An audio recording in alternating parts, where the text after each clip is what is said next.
House Oversight Chair Congressman James Comer says he's now found more money on Joe Biden, $40,000 of laundered Chinese money, he says, sent to Joe Biden in a personal check from his brother James Biden. The payout originated from a 2017 shakedown, it appears, that WhatsApp message in which Hunter Biden threatened a Chinese energy executive that his father was sitting right there with him and wondering where a $5 million payment was. Shortly afterwards, the money was wired to a Hunter Biden shell company, and then $150,000 was sent to James Biden. Finally, a $40,000 check was written to Joe Biden from the Jim Biden Fund. Now, Comer says they have that check. The president has continued to assert that the check was just a loan repayment, but current evidence doesn't show Joe Biden ever loaning his brother any money that required repayment. Oh, and by the way, if you do that,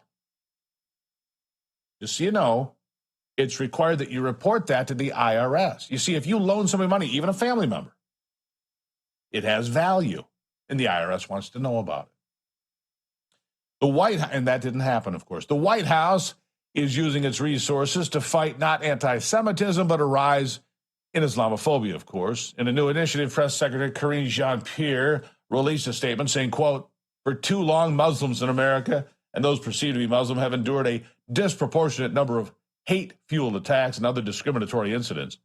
The DOJ has determined that less than 10% of religiously motivated hate crimes in 2022 were anti-Muslim in nature, compared to over half, 51.4% of hate crimes committed against Jews in America.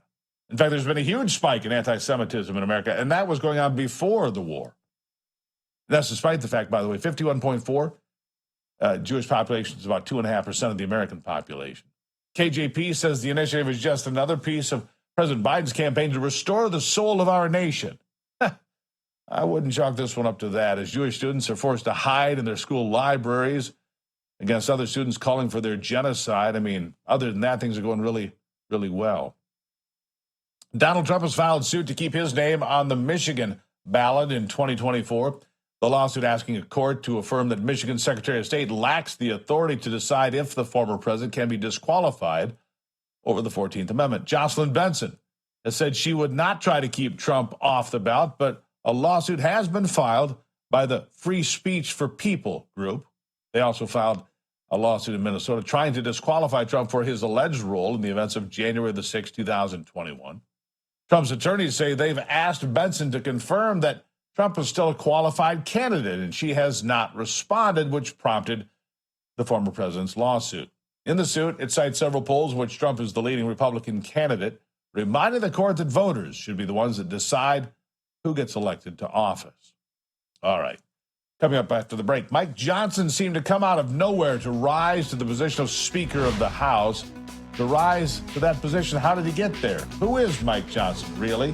Well, attorney Matt Barber has known him pretty well through the years and will join me to help separate the fact from the fiction about the new speaker and what he's really like. It's coming up next on America's Voice Live.